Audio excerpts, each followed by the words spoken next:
और ये मुस्लिम मौलवियों ने जो है, राजीव गांधी ने सोचा मैं मौलवी 10-20 पटा लूंगा तो मुझे वोट मिल जाएंगे। तो आज तक उसको मुसलमानों ने उसके बाद वोट नहीं दिया। 30 साल मुसलमानों ने उसको वोट नहीं दिया। शाहबानों को उसको डिनाई करने के बावजूद भी, उसके आगे पार्लियामेंट में वो लाने के बाद भी मुसलमान उसके खिलाफ हो गए, क्योंकि आम मुसलमान तो सपोर्ट चाहता सरकार से।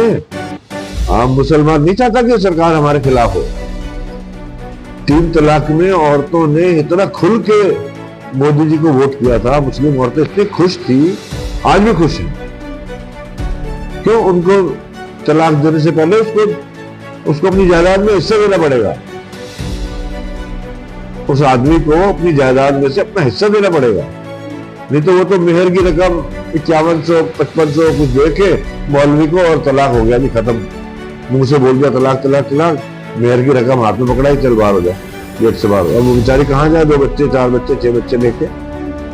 और बच्चे तो ऐसे पैदा करते हैं जैसे इन लोगों को तो 2 से ज्यादा जिसके बच्चे हैं उसका वोटिंग राइट भी खत्म कर देना चाहिए। ये हिंदुस्तान में सेकंड ग्रेड सिटीजन है। ये देश आजाद हुआ था हिंदू और मुसलमान के ऊपर। हिंदुओं के लिए ये देश था, मुसलमानों के लिए पाकिस्तान था।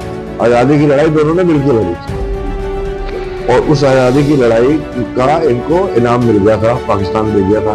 फिर ये यहाँ क्यों पड़े हुए हैं? इनका यहाँ होने का कोई मकसद ही नहीं है, कोई वो ही नहीं है। वहां भी चलो कुछ हिंदू थे, उन्होंने तो मार दिए हिंदू। हमारे यहाँ तो तुम 3 करोड़ से 23 करोड़ हो गए। ये सारे 23 करोड़ ड्रोन है यहाँ पर।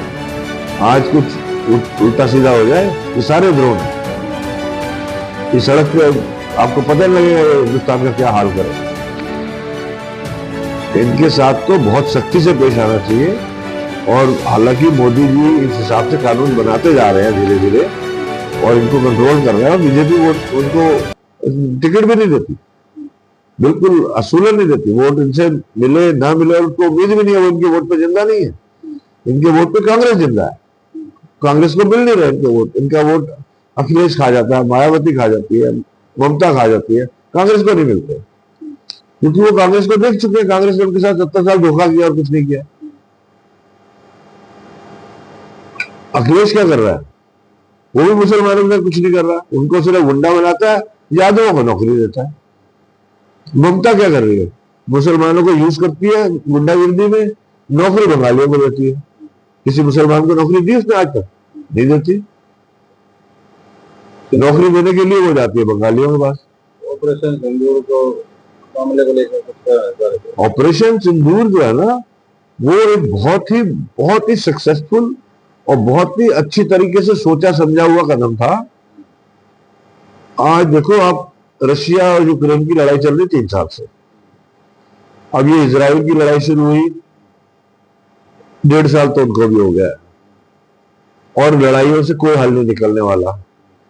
क्यों? आप पाकिस्तान से लड़ाई शुरू करोगे तो चाइना उसको फ्री में बम देता जाएगा, बाद में उसके सारे मिनरल पे कब्जा करेगा, जैसे अमेरिका कर रहा है यूक्रेन के ऊपर।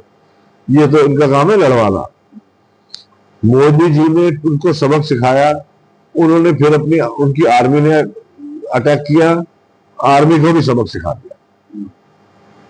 उनके मन में वो भय बैठ गया है कि वो अब हिंदुस्तान में चिड़िया भी नहीं मार सकते। पाकिस्तान के साथ जो इस बार हशर हुआ है कि वो चिड़िया भी नहीं मार सकते।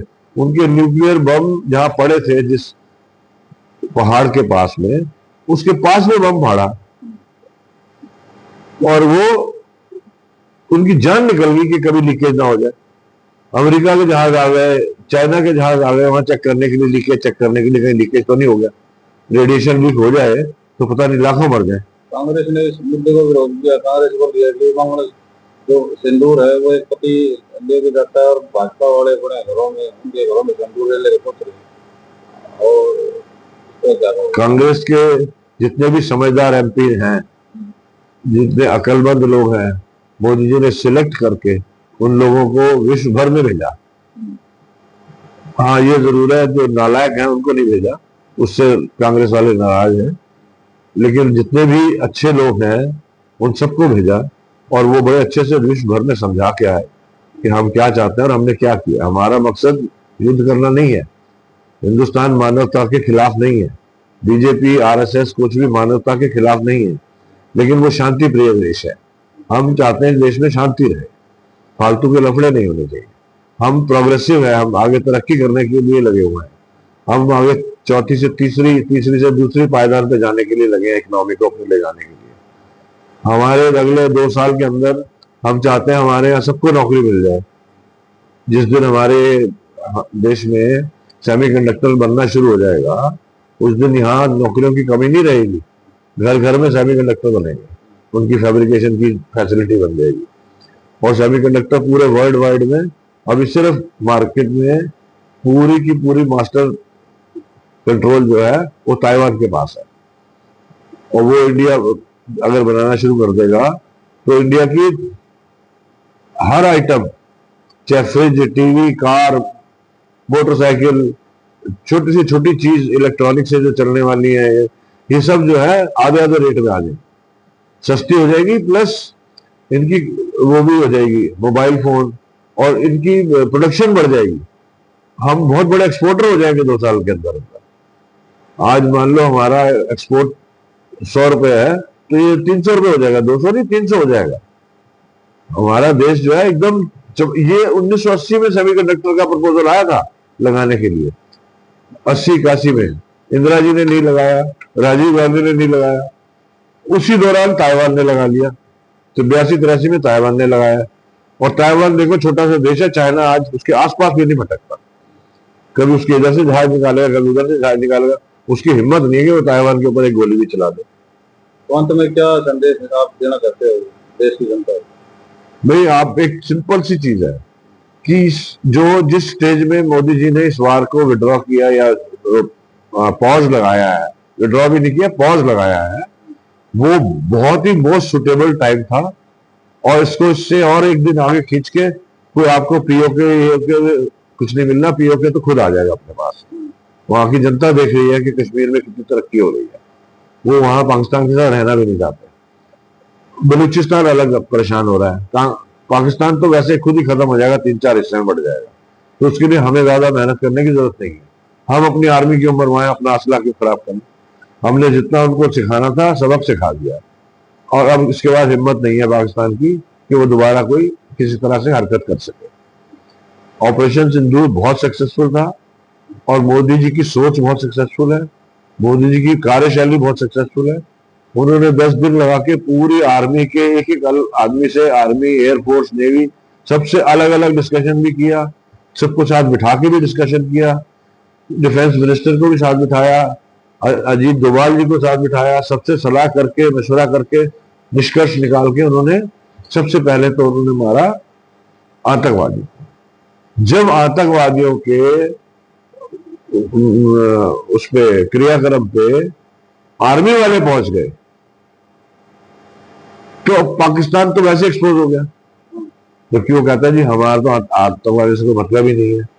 पहले बिन लादेन भी आर्मी के कंटोनमेंट में पकड़ा गया था। तो ये तो पाकिस्तान का रूप है, वो ऊपर से कुछ भी करता रहे, वो अंदर से पाकिस्तान देश ही आतंकवादियों का देश है।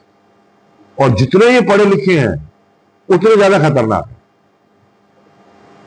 जिन्हें अमेरिका में ट्विन टावर पे अटैक किया था, वो 19 के 19 लोग highly qualified plane pilot, trained pilot थे, हाईली क्वालिफाइड थे। ये पढ़े लिखे मुसलमान बहुत ज्यादा डेंजरस है, इनको तो अनपढ़ ही रहना चाहिए। हाँ, मदरसों में पढ़ाने की बजाय वहां इनको गलत ट्रेनिंग मिलती है, मदरसों में पढ़ाने की बजाय इनको कॉर्पोरेशन के स्कूलों में पढ़ाना चाहिए।